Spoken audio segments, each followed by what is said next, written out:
Et bonjour à tous, bonjour à toutes. Je viens de découvrir une interview que le président de la FICAFOOT a donnée à nos confrères de Télé5 et j'ai voulu partager ça avec vous.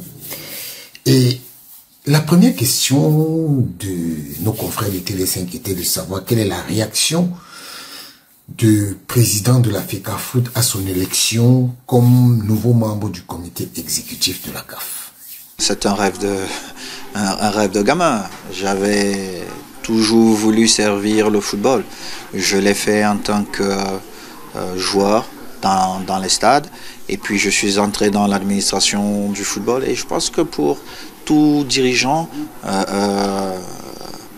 l'ambition est de servir au niveau de la CAF. Et puis je remercie tous mes pairs qui ont bien voulu me faire confiance pour accompagner le leadership sous le leadership du docteur et président Motsepe. Voilà.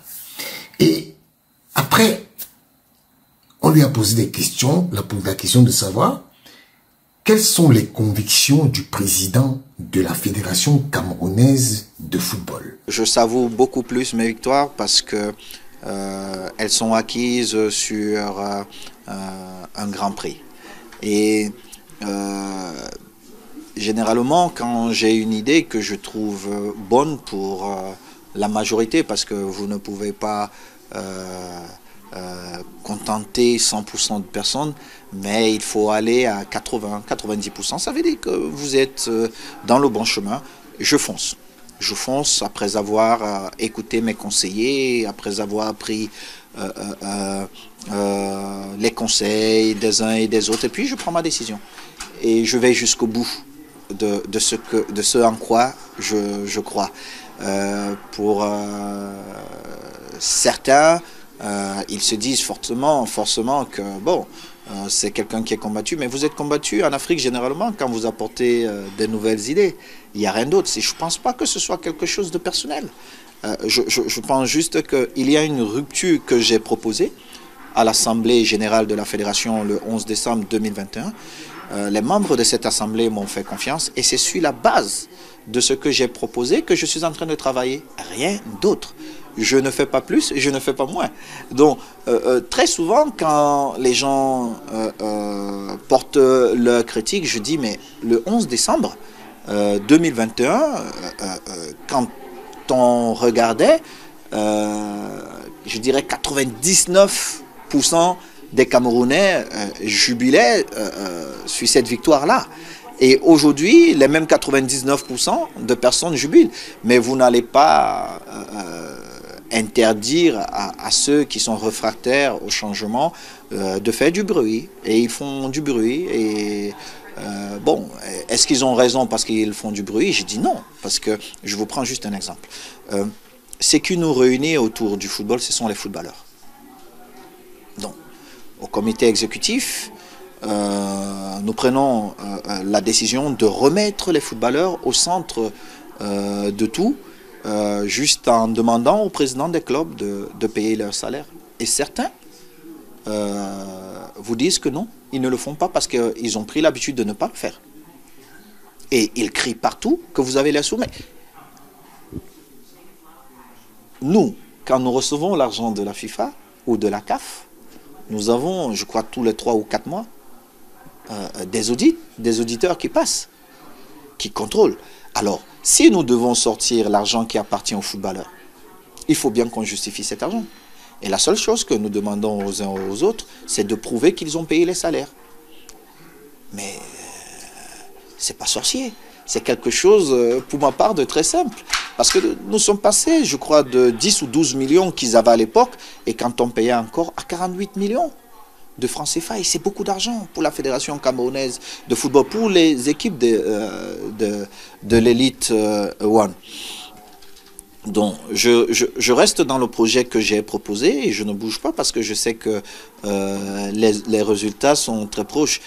D'autres nous ont reproché, oui, mais vous n'avez pas gagné des tournois. Je dis, ben, le Cameroun, nous avons eu beaucoup de chance de gagner, mais je ne souhaite pas être parmi les dirigeants camerounais qui voient les équipes nationales faire 10 ans sans gagner, ou de voir nos équipes nationales gagner avec des joueurs qui jouent en U17 avec 25 ans.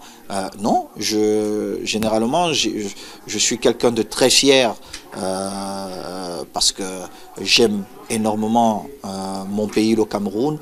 Je suis amoureux de mon continent, l'Afrique, et je veux pouvoir regarder les gens et avoir un débat d'égal à égal. Je veux pouvoir entrer dans un stade avec une équipe qui a réellement son âge, tout en sachant qu'elle va vraiment compétir à ce niveau-là, parce que nous ne nous rendons pas compte de certaines choses. Généralement, les équipes africaines, dans les catégories jeunes, nous gagnons très souvent. Mais quand nous arrivons dans les catégories majeures, seniors, nous ne gagnons pas. Mais l'une des premières raisons, c'est juste parce que si nous trichons dans les catégories jeunes, vous ne pouvez pas compétir avec un enfant qui a réellement 22 ans et vous vous dites que vous avez 22 ans alors que réellement vous avez 35 ou 37 ans. Il faut vous faire violence et réorganiser ça. C'est pourquoi nous nous sommes concentrés dans les catégories jeunes. Et je comprends bien évidemment les dirigeants ou surtout même d'autres parents qui sont pressés de changer parfois les âges de leurs enfants parce qu'ils se disent qu'il n'y a pas d'opportunité et ils voient que les opportunités que les enfants pouvaient avoir quand ils avaient un certain âge sont en train de passer. Donc, mais ils ne rendent pas service au football qu'ils aiment. Et c'est ça. Donc, nous avons assumé ça, le comité exécutif. C'est vrai que les gens ne parlent plus du président et tout, mais c'est le comité exécutif. C'est une vision que j'avais, que j'ai proposée au comité exécutif. Et je profite pour dire à mon comité exécutif, merci de continuer à me faire confiance, parce que je suis convaincu que les grandes victoires du football camerounais passent par là. Quand vous regardez peut-être nos championnats, nous avons régulièrement joué depuis 4 ans. Nous avons régulièrement joué, ce qui n'arrivait pas. Et aujourd'hui, je vais regarder des rencontres du championnat camerounais et l'intensité que je vois dans ces championnats, je me dis, mais nous sommes proches d'avoir des équipes compétitives dans les championnats, les compétitions de la CAF africaine. Mais pour ça, il y a une série de choses à faire. Il fallait qu'administrativement, ces équipes soient à niveau, et il fallait que techniquement, on ait des entraîneurs préparés pour ça.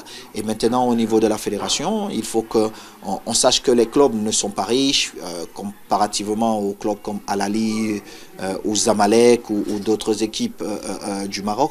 Donc, il faut un accompagnement beaucoup plus important de la fédération pour les équipes qualifiées. À partir de là, je pense que nous serons compétitifs. Parce que si nos équipes ont des difficultés parfois à payer leur transport, leur hébergement pour aller jouer peut-être au Caire, vous me direz bien qu'une équipe qui arrive le matin du jour du mat ne peut pas vous offrir un bon résultat.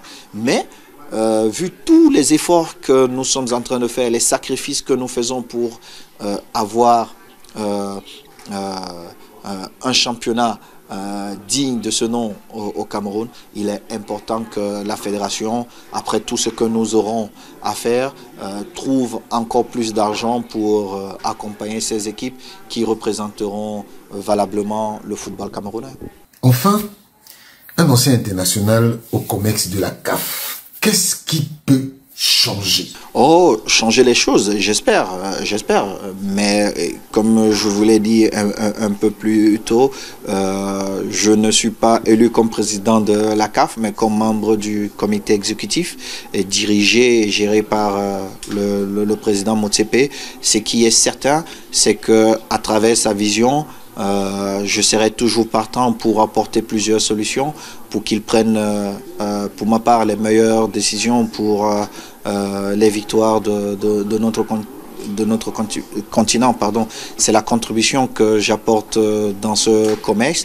Et comme moi, il y a bien d'autres qui sont passionnés du football, qui veulent voir cette Afrique à ce niveau. Et je suis convaincu que tous ensemble, sous le leadership du président Motsepe, nous allons arriver à faire avancer le football africain.